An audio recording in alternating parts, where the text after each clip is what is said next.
예, 우리 묵상함으로 하나님께 예배를 드리도록 하겠습니다.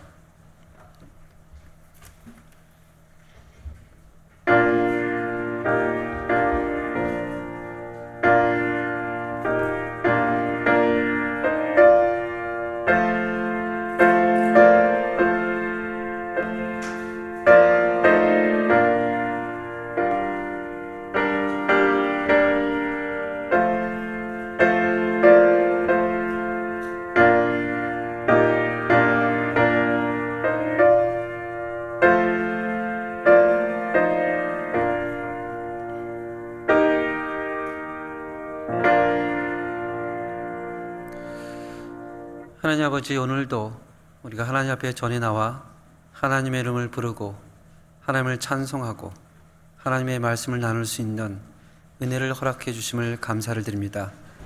이 시간에 성령님께서 우리의 마음을 감동하여 주시고 주의 말씀을 우리 삶 가운데 동행하여 주시옵소서. 예수님 이름으로 기도합니다. 아멘. 우리 사도신경으로 신앙 고백을 드리겠습니다. 나는 전능하신 아버지 하나님 천재 창조주를 믿습니다. 나는 유일하신 아들 우리 주 예수 그리스도를 믿습니다. 그는 성령으로 잉태되어 동정녀 마리아에게서 나시고 본디오 빌라도에게 고난을 받아 십자가에 못 박혀 죽으시고 장사된 지 사흘 만에 죽은 자 가운데서 다시 살아나셨으며 하늘에 오르시어 전능하신 아버지 하나님 우편에 앉아 계시다가 거기로부터 살아있는 자와 죽은 자를 심판하러 오십니다. 나는 성령을 믿으며 거룩한 공교회와 성도의 교제와 죄를 용서받는 것과 몸의 부활과 영생을 믿습니다. 아멘. 성시교독 129편입니다.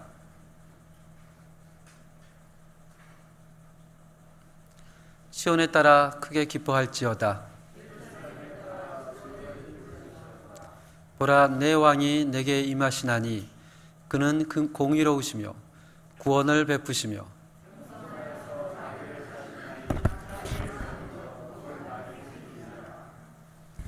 내가 에브라임의 병거와 이스라엘의 말을 끊겠고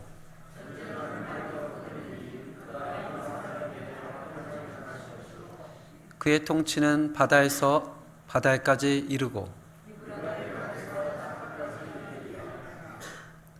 앞에서 가고 뒤에서 따르는 무리가 소리 높여 이르되 주의 이름으로 오시는 이여 가장 높은 곳에서 호산나 하더라. 아멘. 우리 찬송가 93장으로 하나님께 영광을 드리겠습니다.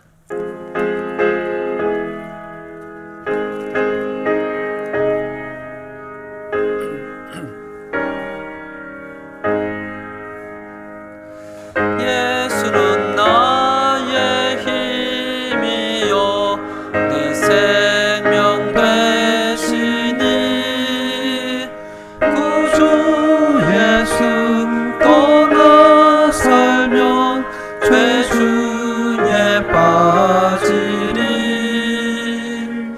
눈물이 앞을 가리고 내 맘에 근심 쌓일 땐 위로하고 힘주시리 주 예수. 예수는 나의 힘이요 내 친구 되시니 그 은혜를 간구하며 풍성히 받으리 햇빛과 비를 주시니 추수할 곳이 많도다 귀한 열매 주시느니 주 예수. 예수는 나의 힘이요 내 기쁨 되시니 그 영광을 준행하여 늘 충성하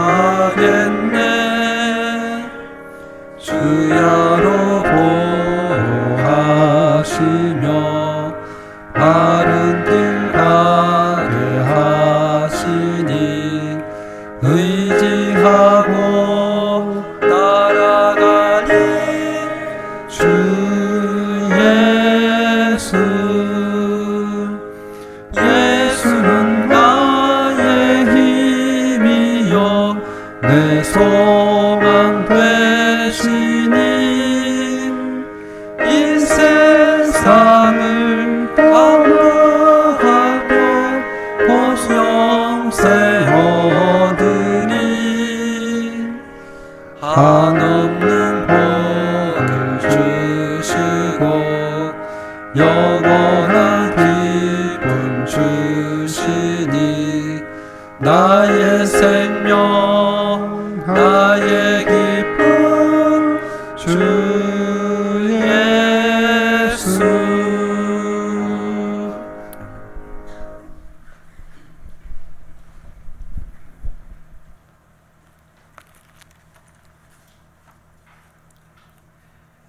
세상 가운데 빛이 되시며 믿는 우리들의 소망이 되어주시는 하나님 아버지, 우리들에게 항상 풍성한 하늘의 양식을 주시며 영생의 나라로 향함에 동행하여 주시는 하나님 아버지, 그 극진한 사랑과 한없는 은혜를 찬양하며 감사와 존귀와 영광과 경배를 올려드립니다. 4월 첫째 주일을 종려주일로 자비하심과 긍휼하신 하나님 아버지를 의지하며 주님 앞에 나와 온 마음과 정성으로 드리는 예배를 받아 주시옵소서.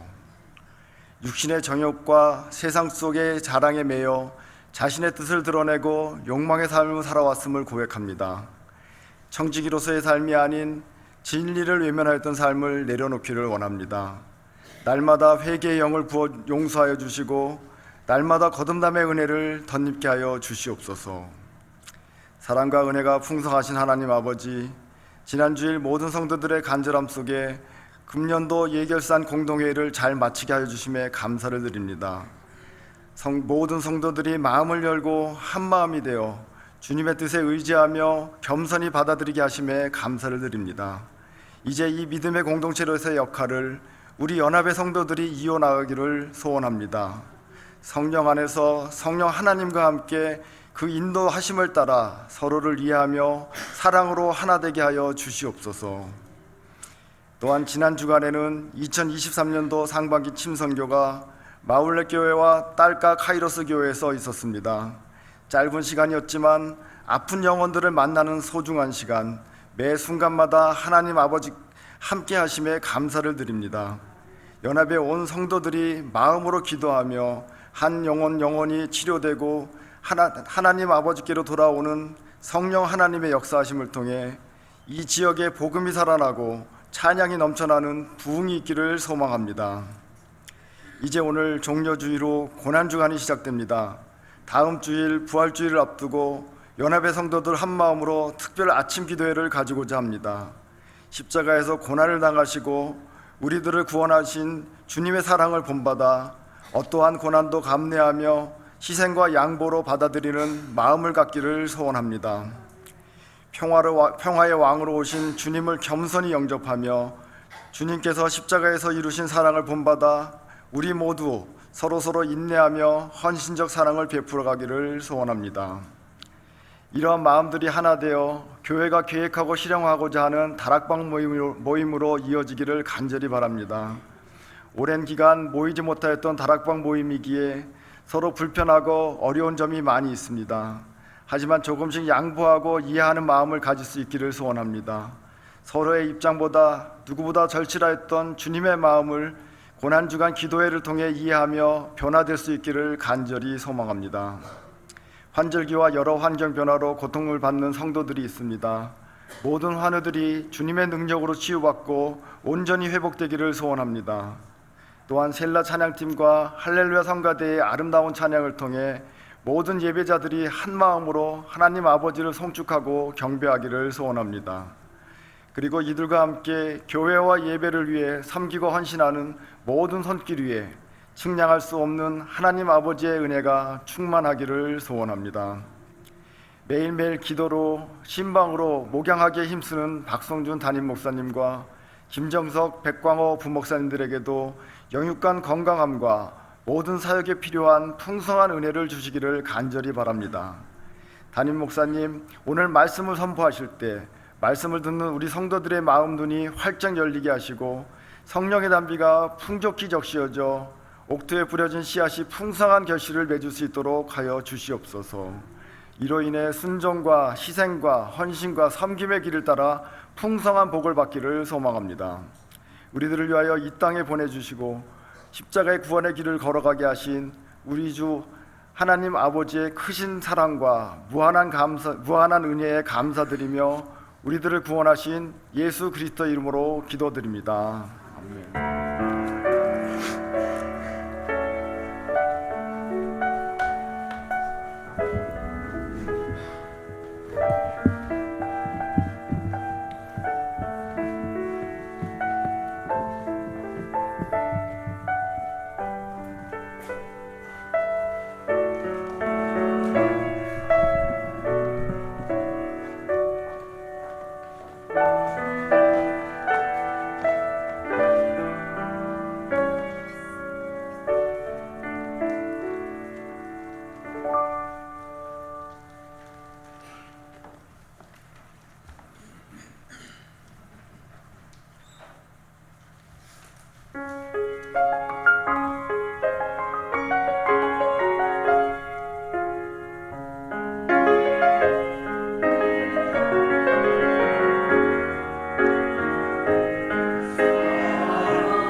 기도하겠습니다.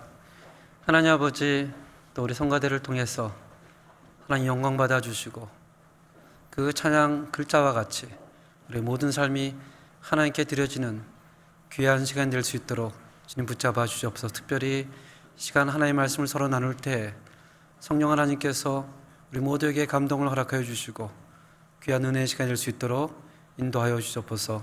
예수님 이름으로 기도합니다. 아멘. 오늘 함께 나눌 하나님의 말씀은 마태복음 27장 57절에서 66절까지 말씀입니다. 신약 성경 51페이지가 되겠습니다. 마태복음 27장 57절에서 66절까지 우리 함께 교독하겠습니다.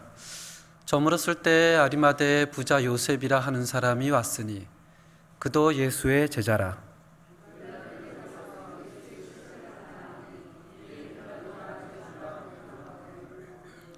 요셉이 시체를 가져다가 깨끗한 세마포로 싸서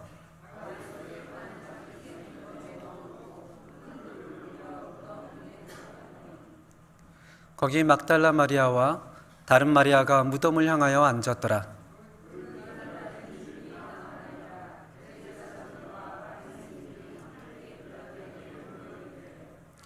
주여, 저 속이던 자가 살아있을 때에 말하되 내가 사흘 후에 다시 살아나리라 한 것을 우리가 기억하노니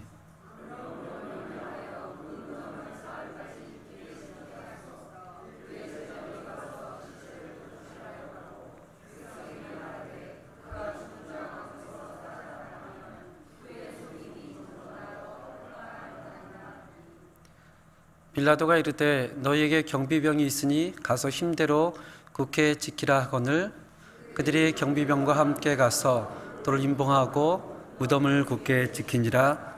아멘. 예수님의 3년 동안의 삶 가운데서 예수님의 죽음에 대한 부분은 굉장히 많은 부분을 할당하여 기록하고 있습니다. 되게 보통 유명한 사람들도 그가 어떻게 태어났는지, 어떻게 더 살았는지, 또 어떻게 죽었는지를 전기를 위해서 쓰긴 하지만 그렇다고 해서 그 죽음을 그렇게 많은 양을 할당해서 기록하지는 않습니다. 쓴다면 몇 줄 아니면 한 장 정도 한량을 합니다. 예수님의 이 마태복음, 마가복음, 누가복음, 요한복음, 사복음서는 예수님의 죽음에 대해서 기록을 하는데 3분의 1가량을 죽음에 대해서 얘기를 합니다. 근데 굉장히 많이 죽음에 대해서 얘기하고 있는 거죠. 이건 좀 특별한 케이스고 특이한 현상입니다. 죽음에 대해서 그렇게 많이 할당하지 않습니다. 예수님은 금요일에 죽고 또 주일 새벽에 부활하셨던 사실을 우리 모두는 기억하고 있습니다. 우리가 예배 때마다 고백하는 사도신경이 있죠. 이 사도신경에 쭉 중간에 가보면 이런 고백이 나옵니다. 장사된 지 사흘 만에 죽은 자 가운데서 다시 살아나셨으며, 그래서 우리가 고백할 때 그냥 죽었다가 살아나신 것이 아니라 사흘 만에 그가 죽은 자 가운데서 다시 살아나셨다, 이렇게 얘기를 합니다.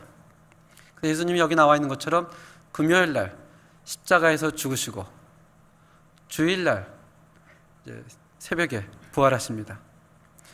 예수를 십자가에 못 박으라 라고 목이 터져라고 소리를 질렀던 그 사람들, 그 고통의 현장을 아픔과 절망으로 멀리 서서 안타깝게 바라봤던 또 다른 사람들, 그리고 이 모든 것을 별 관심 없이 옆에서 지켜보면서 궁여했던 사람들, 또는 비아냥거리며 서 있던 사람들이 토요일 아침이 되자 다 사라지고 아무도 남지 않고 토요일 아침은 공허함만이 남습니다.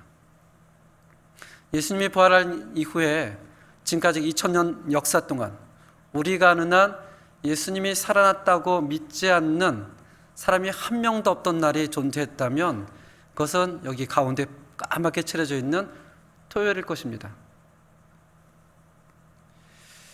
보통 이 토요일에 관심을 많이 두지 않죠. 이 토요일보다는 어떤 날에 더 관심을 둡니까? 금요일, 또 어떤 날이요? 또 주일. 수세기 동안 많은 신학자들이 금요일과 주일에 대해서 연구하고 공부하고 책을 써서 편찬을 합니다. 그 사람들뿐만 아니라 성경도 금요일에 대해서는 굉장히 많은 얘기를 합니다. 예수님이 빌라도 앞에 섰다. 유다가 자살했다. 로마 군인들이 예수님을 치고 침을 뱉으며 희롱했다.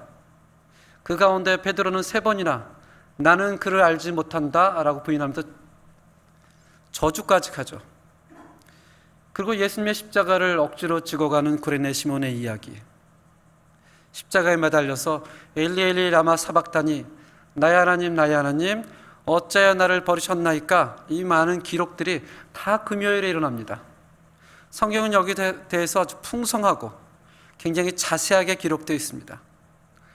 또 주일에 대해서는 기독교 역사 가운데, 아니 세계 역사 가운데 가장 기쁜 날, 가장 대단한 날, 가장 즐거운 날을 뽑으라 하면 12월 25일이 아니고 사실은 부활주일입니다. 이 기쁨은 예수님이 죽음을 이기고 무덤에서 올라왔기 때문에 사람들이 기억을 하고 예수님의 부활만 기억하는 것이 아니라 예수님이 부활했기 때문에 장차 우리도 부활의 소망을 가지고 살아가게 됩니다. 그 기쁨을 가지고 살아가게 됩니다. 물론 지금은 시간이 많이 흐르고 우리들의 신앙도 많이 퇴색되어서 이 고난주간이 되면 부활의 기쁨, 예수님의 고난을 묵상하기보다는 이 기간은 우리에게 주어진 이제 미니 바카시온, 그런 주간으로 우리 많이 보내고 있습니다. 이 금요일, 주일, 이 가운데 껴있는 토요일은 좀 애매합니다. 성경에서 토요일에 대한 기록이 오늘 우리가 읽었던 본문 이외에는 존재하지가 않습니다. 마태복음 21장에만 겨우 토요일에 대한 기록이 있지, 그 외에는 토요일을 기록조차 하지 않습니다. 그래서 이 토요일은 어떤 날이냐면 금요일의 절망과 주일의 소망, 금요일의 혼란과 주일의 새로운 질서, 금요일의 어둠과 주일의 기쁨, 금요일의 나쁜 소식과 주일의 좋은 소식에 끼어있는 굉장히 이상한 날입니다. 우리가 오늘 읽었던 본문 말씀 가운데 전체 본문 말씀이 마태복음 27장 51절, 27장 66절까지인데 전반절에 있는 27장 51절, 61절은 그것조차도 토요일날 기록된 이야기가 아닙니다. 예수님이 십자가에 못 박히고 나서 부자 아리마대 요셉이 빌라도를 찾아가서 그러죠. 예수의 시체를 달라. 빌라도가 허락을 하고 그 아리마대 요셉은 깨끗한 세마포로 예수님을 감싸서 무덤에 두는, 그것이 금요일날 일어났던 일입니다. 그러면서 유일하게 성경에서 기록되어 있는 예수님의 토요일은 마태복음 27장 62절에서 66절에 나와 있습니다. 토요일날이 되었는데 바리새인과 대제사장들이 약간의 불안함을 감추고 있습니다. 왜 그러냐면 저 예수가 살아있을 때에 늘 이런 얘기를 했거든요. 사흘 후에 내가 다시 살리라. 물론 그들은 절대 믿지 않았지만 한 가지 염려되는 사건이 있었습니다. 만약에 토요일날 아무도 없을 때 제자들이 와서 무덤에서 예수를 빼간다면 사람들의 마음에 동요가 일어날 수 있죠. 진짜 부활했네? 진짜 그랬네? 그래서 그것을 염려해서 빌라도를 찾아가서 얘기합니다. 우리가 저 무덤을 경비할 수 있도록 해주시옵소서. 빌라도가 얘기를 하죠. 내가 군인을 둘 수 없으니 너희들에게 군인이 있지 않느냐? 너희들의 경배로 굳게 무덤을 지켜라. 이것이 토요일날에 기록된 전부입니다. 그 이상도 아닙니다. 그래서 토요일날은 그렇게 중요하지도 않고 아무 일도 없는 것처럼 생각이 되어집니다. 금요일엔 예수님이 십자가에 못 박힌 이후에 제자들이 공포로 치를 떨었던 날입니다. 절망의 날이었죠. 한바탕 커다란 공포와 혼란과 절망의 소용돌이가 정신없이 지나간 이후에 토요일 아침 제자들이 눈을 떠보니 현실이 믿겨지지가 않습니다. 예수님이 죽었다라는 사실이 받아들여지가 않습니다. 무기력감 가운데 앞으로 어떻게 살아가야 될까? 어떻게 살아가지를 모르고 슬퍼하고 있는 날이 토요일입니다. 2002년도 제가 한국에서 공부할 때 저를 아르헨티나에서 늘 공부할 때 기도해 주시고 또 호언해 주시고 함께했던 저 이제 사랑하는 이모부님 가정이 있습니다.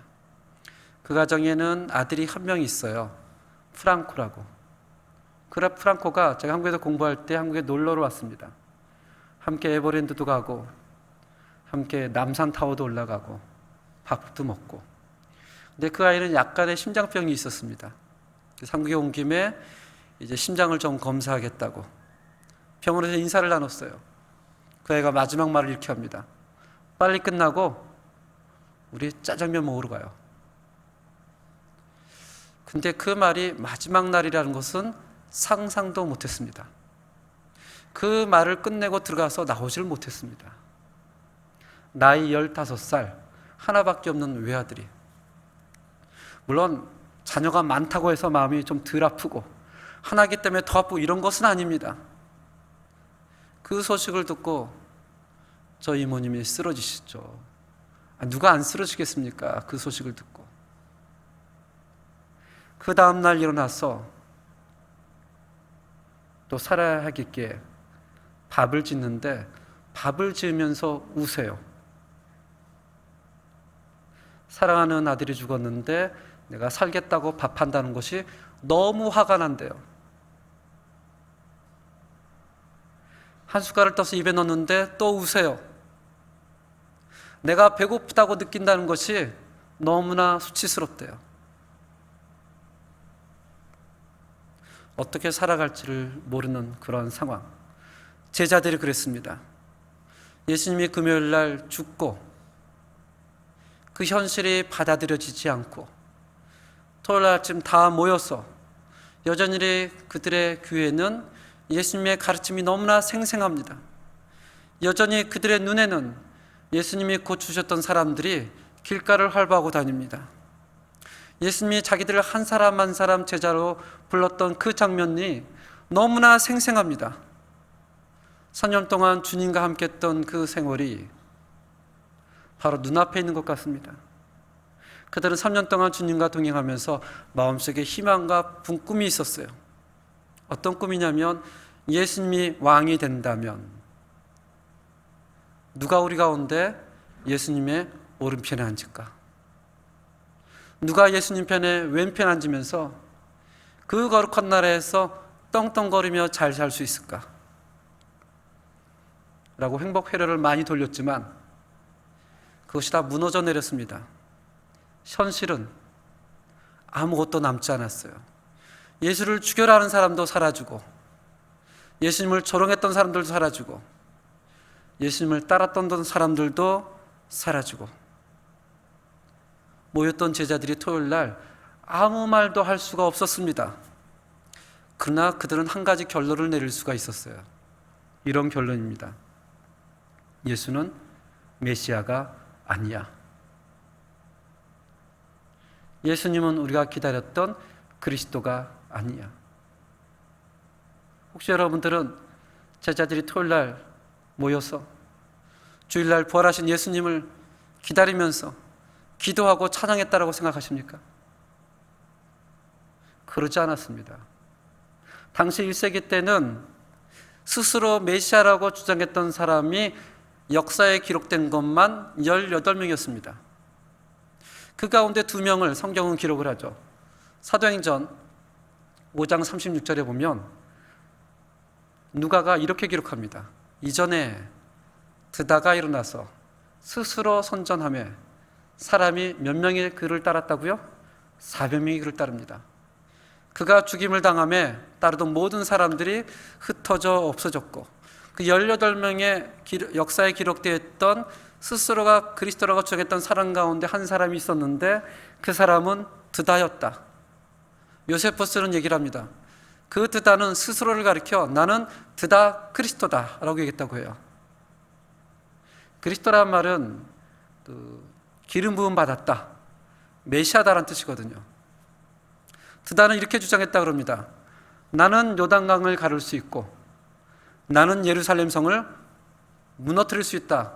이 구약에 보면 요단강을 가르고 예루살렘 성벽을 무너뜨렸던 사람이 있죠. 기억하십니까? 여호수아였죠. 이 드다의 이름이 그랬습니다. 드다 여호수아 그리스도. 그런데 로마 당국에 붙잡히자 드다와 함께 이 400명의 사람들이 참수를 당합니다. 참수를. 그들이 참수를 당했다는 그 사실이 그가 진짜 메시아가 아니라는 증거였습니다. 또 한 사람을 성경은 소개합니다. 37절입니다. 함께 읽을까요? 시작. 그가 호족할 때에 갈릴레의 유다가 일어나 백성을 깨어 따르게 하다가 그가 망한즉 따르던 모든 사람들이 흩어졌느니라. 아멘. 그 당시 열심당이라는 당이 있었습니다. 우리 한국식으로 표현한다면 우리가 일제시대 때에 독립을 하던 독립투사들, 그들의 모임을 열심당이라고 이스라엘은 표현했습니다. 이 열심당을 창설한 사람이 바로 이 사람이에요. 갈릴리의 유다. 그러니까 정말 대단한 사람인 거죠. 한국으로 따지면 독립군을 창설한 사람입니다. 예수님의 제자 가운데는 열심당원들이 몇 명 있었습니다. 가룟 유다 기억하시죠? 가룟 유다. 가룟 유다 하면 어떤 사람이 이렇게 생각하는 사람이 있어요. 유다는 이름이고 가롯은 앞에 시도가 아닐까. 가롯은 앞에 시도가 아닙니다.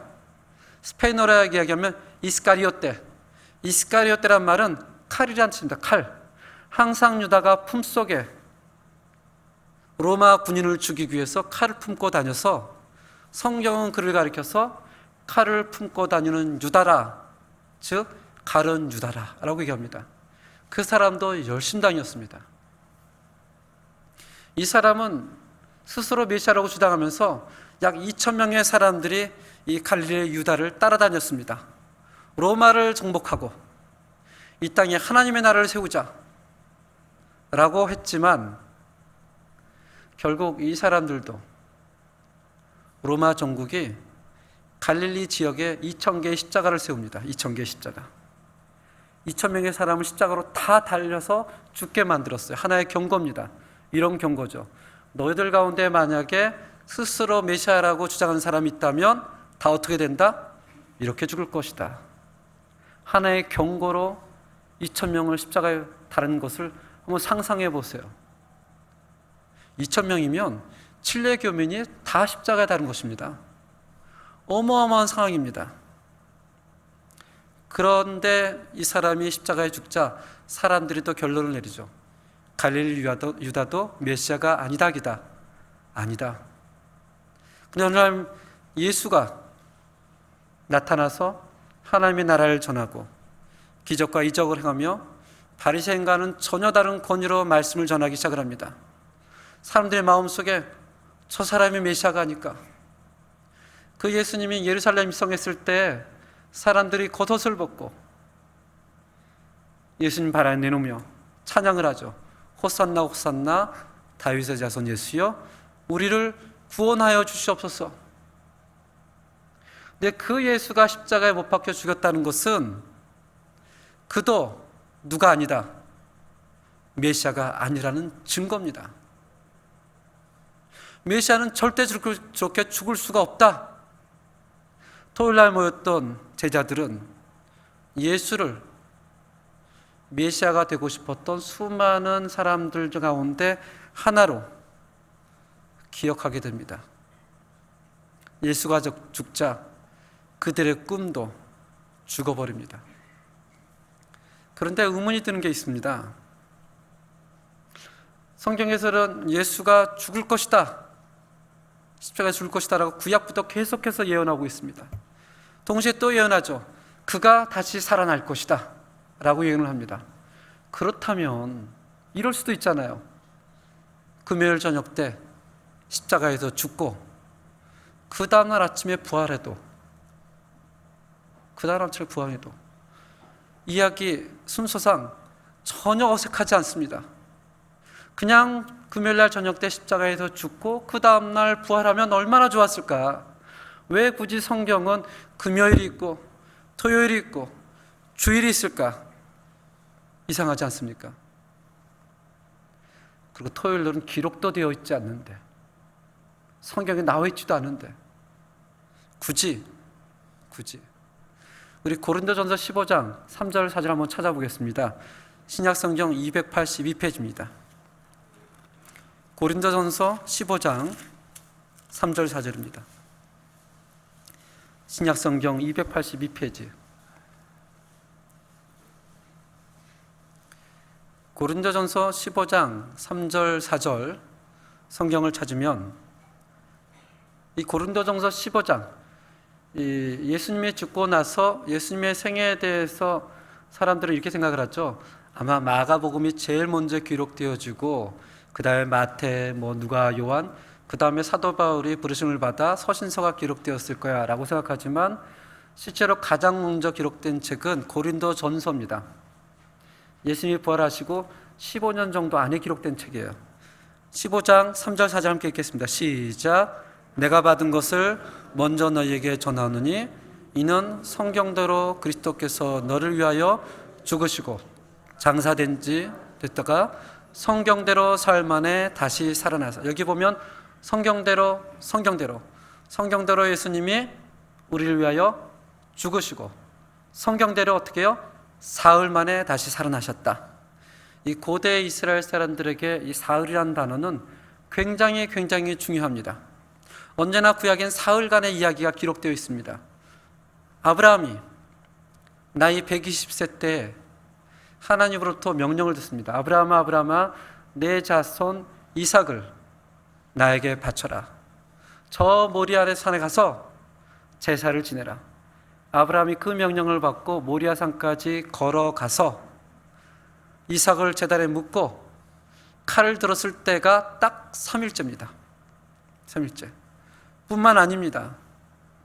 요나가 니느웨에 가서 하나님의 말씀을 전하라 라는 그 말씀을 거역하고 도망가다가 큰 물고기 뱃속에 들어가죠.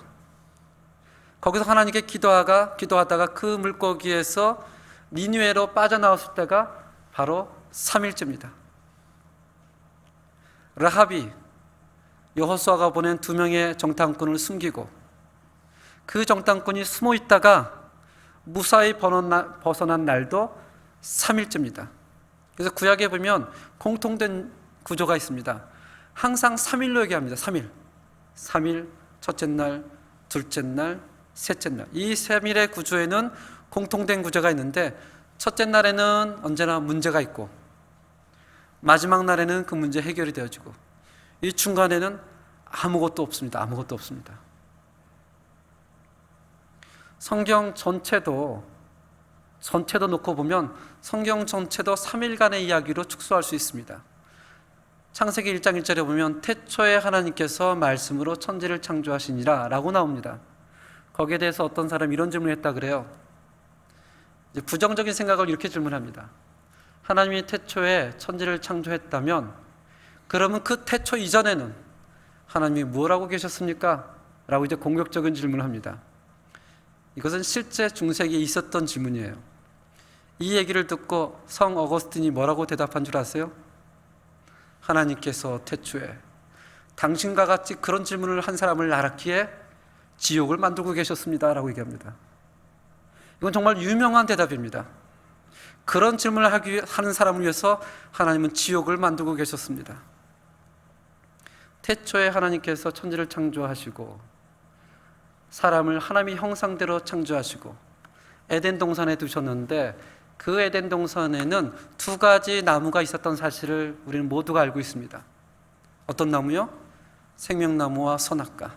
그리고 하나님께서 하나님의 형상대로 지음받은 아담과 하와에게 이렇게 얘기를 하죠. 너희는 이 동산에 있는 모든 열매의 과실을 먹을 수 있으나 무엇은 먹을 수 없다? 선악과는 먹지 말라. 선악과를 먹는 날에는 정녕 반드시 죽으리라. 죽을 수 있다가 아니고요, 반드시 죽으리라. 그들이 선악과를 먹자마자 하나님께서 천사들을 보내요. 칼을 들고 에덴성을 지키고 아담과 가인은 쫓겨나게 됩니다. 그렇다면 궁금한 점이 들지 않습니까? 저 생명나무는 뭘까?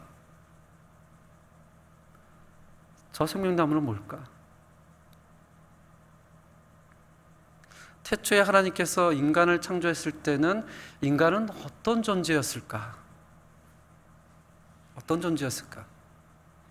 이 질문에 보통 사람들은 이렇게 생각을 한다고 합니다. 인간은 하나님과 같은 완전한 신은 아니었지만 마치 그리스나 헬라에 나오는 세미신 같은 경우 있죠. 제우스 신이 첫 번째 신이 있고, 두 번째는 제우스보다 조금 못한 신이 있고, 세 번째는 그 사람보다 조금 못한 신이 있고, 심지어는 신과 인간의 합작물인 헤라클레스 같은 반신이 있고, 그래서 태초에 창조된 하나님의 형상 인간은 아마도 그런 존재였을 것이다 라고 얘기를 하는데, 인간은 그런 존재가 아닙니다.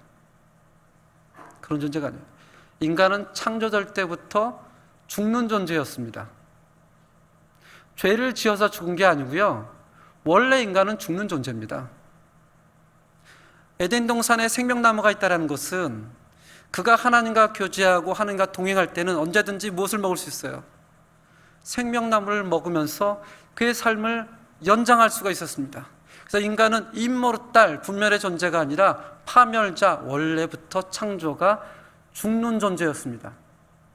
그러나 하나님과 동행하고 하나님과 교제하면 그 안에서 생명나무를 먹으면서 하나님에 의하여 살아가는 존재, 그 존재가 인간이었습니다.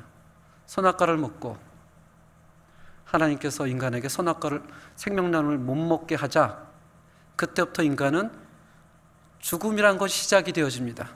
단순히 죄를 지었기 때문에 죽음이 시작한 게 아니고요, 하나님과의 교통이 끊어지면 인간은 죽게 되는 거예요. 그래서 창세기 1장, 2장에 보면 생명나무가 등장하고 3장부터는 등장하지 않습니다. 그러고 나서 요한계시록 22장 2절에 보면 갑자기 생명나무가 등장을 해요. 한번 읽어보겠습니다. 시작. 길 가운데로 흐르더라.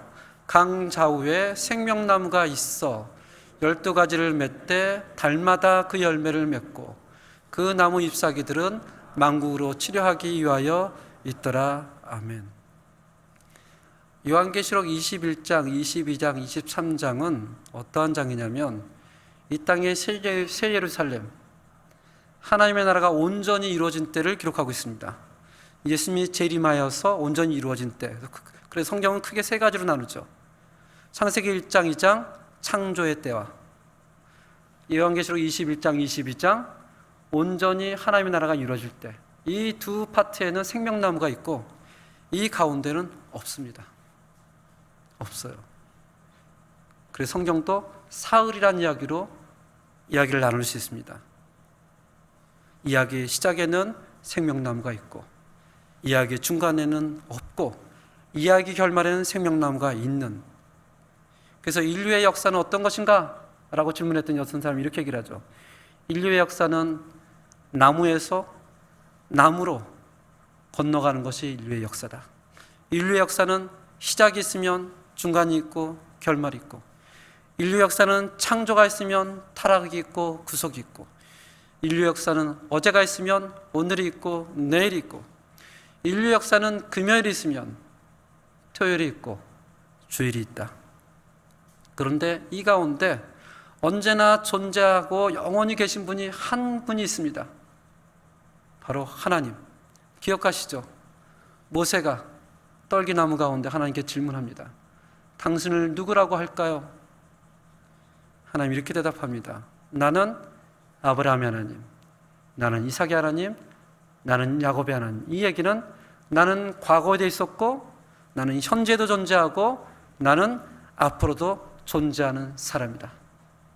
이 사실을 금요일날 예수님께서 돌아가시고 토요일날 모인 제자들은 알 수가 없었습니다. 그래서 침묵이 있고 고통이 있었습니다. 하나님, 왜 침묵하십니까? 대체 왜 예수가 그리스도가 아니었습니까? 우리는 또 다른 그리스도를 기다려야 됩니까? 그 가운데 그들에게 고통과 고통이 더 커졌습니다. 혹시 이분의 책을 아마 많이 읽어보셨을 것입니다. C.S. 루이스라고. C.S. 루이스 하면 기억을 못해도 영화 이름을 대면 기억을 하실 거예요. 나니아 연대기라고 아시죠? 우리 약간 젊으신 분들은 눈에서 알고 있습니다 라고 이렇게 대답을 하고, 연세가 있으신 분들은 무슨 얘기인가 하고 저를 쳐다보는 것 같아요. 이 나니아 연대기라는 유명한 영화가 있는데 사실은 영화가 아니고 책입니다. 이 C.S. 루이스를 가리켜서 20세기 최고의 기독교 사상가, 20세기 복음주의계의 어거스틴, 이 사람이 목사면서도 신학자면서도 57세까지 독신으로 살았습니다. 이게 이제 서양의 문화에서는 허락이 된 것 같습니다. 한국 문화는 목사가 독신이면 실제로는 독신인 사람을 안수를 주지 않습니다. 근데 요새는 조금 줘요. 요새는 어떻게 주냐면 서약서를 씁니다. 노예 가면 이렇게 서약서가 있어요. 전도사님은 3개월 안에 6개월 안에 결혼하시겠습니까? 아멘 하고 사인을 딱 하면 이제 허락을 합니다. 그런데 우리 정서상 목사가 결혼을 안 하면 우리는 이해가 되지 않는 겁니다. 한 번도 제가 결혼하지 않은 장로님을 본 적이 없습니다. 서양은 그게 가능합니다. 그 유명한 존 스토트 목사님도 평생을 독신으로 사셨거든요. 이분도 평생을 독신으로 살면서 이분이 자기의 회심을 어떻게 했는가를 쓴 책이 예기치 못한 기쁨입니다. 이분이 굉장히 논리적이고 이성적인 분인데 이 책을 냈을 때 읽어보시면 논리가 전혀 없습니다. 이성이 전혀 없어요. 이 책을 보면 결론이 이렇습니다. 나도 잘 모르겠다. 내가 언제 회심됐는지 나도 잘 모르겠다. 그런 내가 고통스러울 때도 하나님이 나와 함께 하셨고, 기쁠 때도 나와 함께 하셨고, 내가 절망했을 때도 하나님이 함께 하셨고, 내가 지칠 때도 하나님이 함께 하셨다는 사실을 내가 언젠가부터 믿어지기 시작했다. 그렇게 논리적인 분이, 그렇게 이성적인 분이 자기 회심에 대해서 논리로 쓸 수가 없다고 얘기를 합니다. 하나님의 내가 언제 왔는지 언제 갔는지, 그러나 내가 확실한 것은 뭐예요? 내 마음이 기쁘다. 그래서 예기치 않는 못한 기쁨이란 책을 56대 씁니다. 재미있는 것은 이 책을 쓰고 나서 이분이 나이가 58세 때 자기 인생에서 처음으로 사랑하는 여인을 만나는데 그 여인의 이름이 조이입니다. 조이. 말 그대로 기쁨이에요. 그래서 이 사람이랑 했던 친구들이 이렇게 놀리죠. 그 책을 좀 진작 쓰지. 진작 이기지 못한 기쁨을 썼으면 일찍 결혼했을 텐데. 그 조이와 함께 4년간을 살아가다가 안타깝게도 그 사랑하는 아이의 조이가 고류감이 걸려서 하나님의 부르심을 받습니다. 4년간 간병을 하다가 이분이 어마어마하게 하나님 앞에 기도해. 하나님 회복시켜 주시옵소서. 하나님 낫게 하여 주시옵소서. 근데 하나님이 말씀을 안 하세요.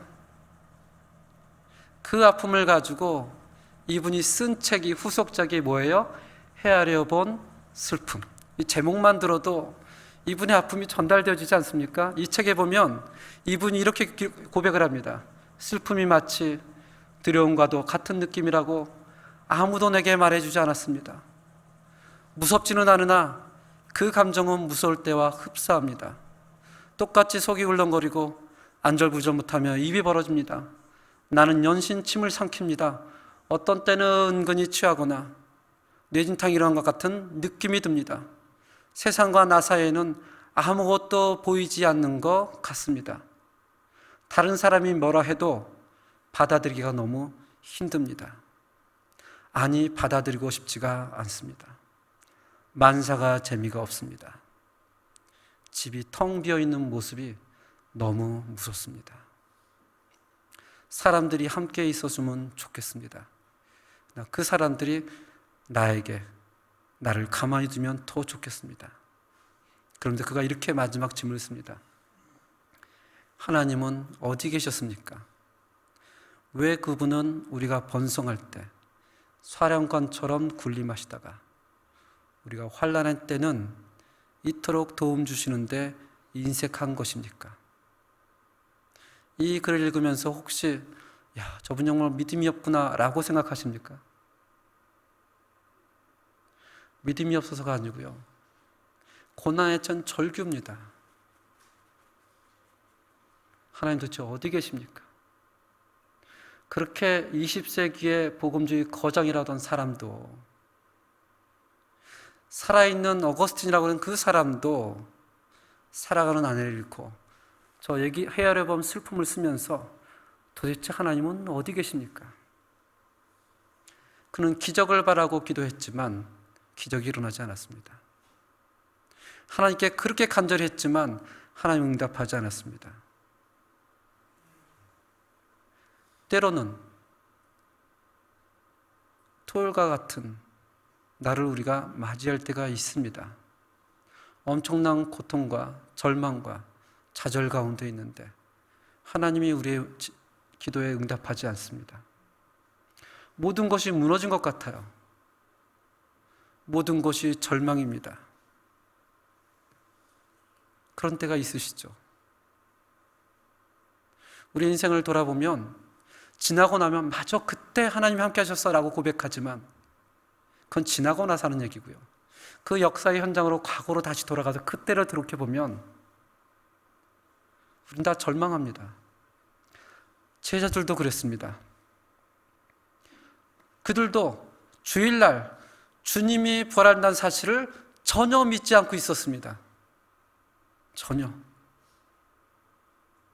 만약 믿었더라면 가만히 안 있었겠죠. 믿었더라면. 고린도전서 15장 12절에 보면 그런 절망 가운데 있는 사람들에게 옆에서 어떤 사람이 이렇게 충동질합니다. 너희 중에 어떤 사람들은 어찌하여 죽은 자 가운데서 부활이 없다 하느냐? 영영이 하나님이 너에게 응답하지 않을 거야. 주님이 부활한 주일은 오지 않을 거야. 너에게는 금요일과 토요일만 계속될 거야. 라고 우리를 충동질하는 사람들이 많이 있습니다. 그래도 우리는 성경을 통해서 금요일과 같은 날이 있다면 토요일이 있고요. 토요일이 있다면 곧 무슨 날이 다가오죠? 부활하신 주님의 날이 다가온다는 사실을 기억하고 고백해야 된다는 사실입니다. 인간의 관점에서 볼 때는 이 부활하신 이 주일이 기적의 날일 것입니다. 왜냐하면 예수님께서 죽음에서 부활하셨기 때문입니다. 그러나 하나님의 관점에서 볼 때는 과연 주일이 토요일보다 더 위대할까? 예수님이 태어나셨을 때 천군 천사가 하늘 가득히 있으면서 하나님을 찬송합니다. 왜냐하면 성자 하나님께서, 임마누엘의 하나님께서, 하나님과 함께 천지를 만드셨던 그 하나님께서 이 땅에 마국간에 구유에 누워 계신다는 놀라운 기적 때문에 천사들이 찬송을 합니다. 마찬가지로 토요일 날은 하나님의 관점에서 본다면, 천사의 관점에서 본다면 천지를 창조하시고 우리와 함께 하시는 그 놀라운 하나님이, 성자 하나님께서 어디 계세요? 무덤에 계신다는 사실입니다. 우리의 구원의 완성을 위해서. 토요일 날은 이상한 날이 아니고요. 정말 위대한 날입니다. 그 크신 하나님께서, 그 놀라운 하나님께서 우리의 구원을 이루기 위해 무덤에 계신 그날, 우리는 이 사실을 다시 한번 기억하면서 하나님께 감사를 드리는 귀한 고난주간 또 부활주를 기다리는 저희 성도님들 되시기를 바라겠습니다. 기도하겠습니다. 하나님 아버지, 이제 내일부터 고난주간을 맞이할 텐데 또 부활주를 기다릴 텐데 우리에게 고난이 있어도 우리가 기다릴 수 있는 놀라운 근거는 하나님께서 부활하셨다는 사실입니다. 또 그 놀라운 하나님께서 우리 구원의 완성을 위하여 무덤에서 누워 계셨다는 위대한 날이 있기 때문입니다. 하나님, 우리에게 그 하나님의 사랑과 하나님의 위대함을 찬양할 수 있도록 좀 인도하여 주옵소서. 예수님 이름으로 기도합니다. 아멘. 우리 찬송 은혜 1절만 부르겠습니다.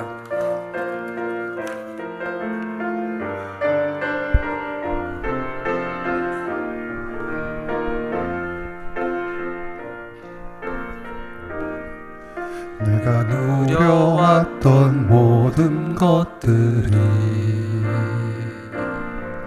내가 지나왔던 모든 시간이, 내가 걸어왔던 모든 순간이 당연한 것 아니라 은혜였소. 아침 해가 뜨고 저녁에 노을, 봄의 꽃향기와 가을의 열매, 변하는 계절의 모든 순간이 당연한 것 아니라 은혜였소. 모든 것이 은혜, 은혜, 은혜, 한없는 은혜. 내 삶에 당연한 것 하나도 없었던 것을 모든 것이 은혜, 은혜였소.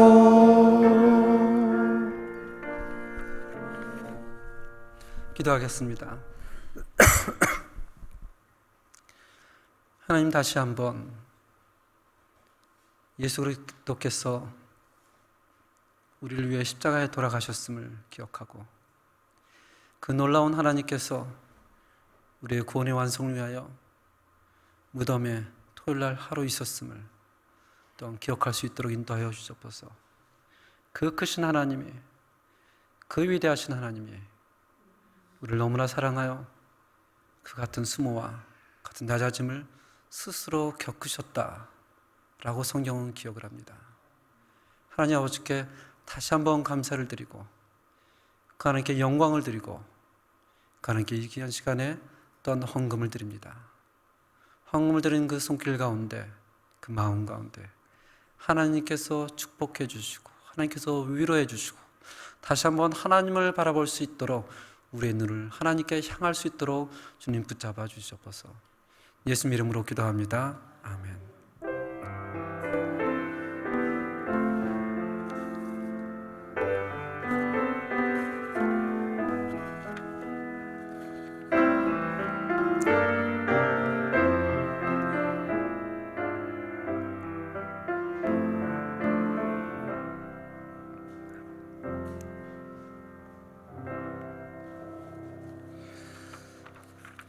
오늘 교회에 새로 나오신 분들을 주님의 이름으로 환영합니다.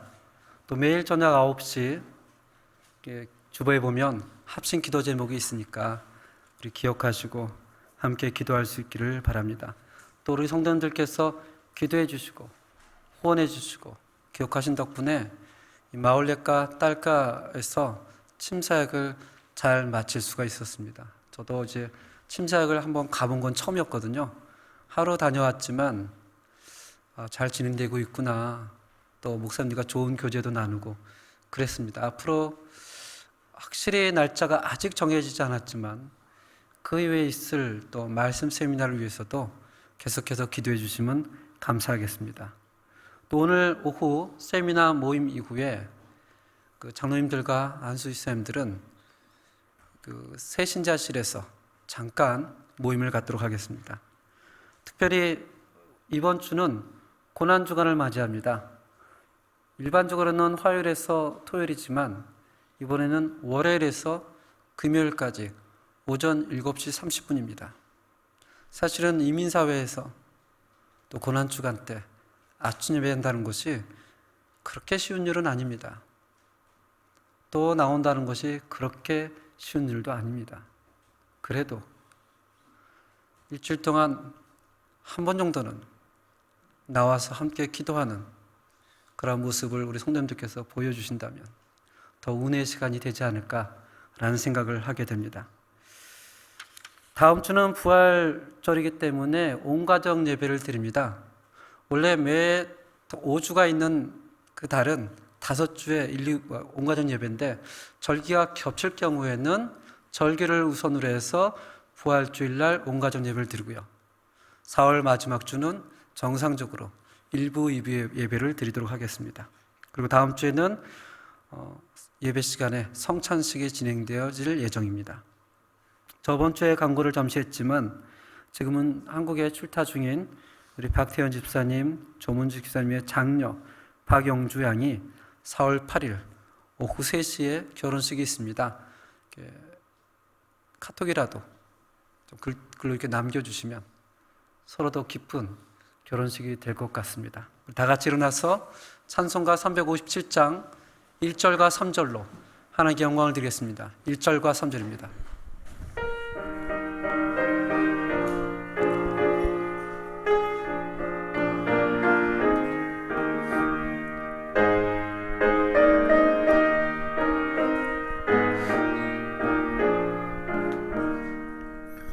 주 믿는 사람 일어나 다 힘을 합하여 이 세상 모든 마귀를 다 쳐서 멸하세. 저 앞에 오는 적군을 다 싸워 이겨라. 주 예수 믿는 힘으로 온 세상 이기네. 믿음이 이기네. 믿음이 이기네. 주 예수를 믿으니 온 세상 이기네. 끝까지 이긴 자에게 흰 옷을 입히고 더 영생 복을 주시니 참 기쁨 이르세. 이 어두운 세상 지나서 저 천성 가도록 주 예수 믿는 힘으로 온 세상 이기네. 믿음이 이기네. 믿음이 이기네. 주 예수를 믿으니 온 세상 이기네. 지금은 우리를 구원하신 예수 그리스도의 은혜와 천지를 말씀으로 창조하신 하나님 아버지의 사랑과 성령으로 교통하심이 이 땅에서 우리를 사랑하시고 우리를 위해 토요일 날 그 위대하신 하나님께서 무덤에 계신 그 하나님을 기억하고 고백하며 살아가길 원하는 저희 모든 한인연합교회 성도님들 머리 위에 지금부터 영원까지 함께할지어다. 아멘.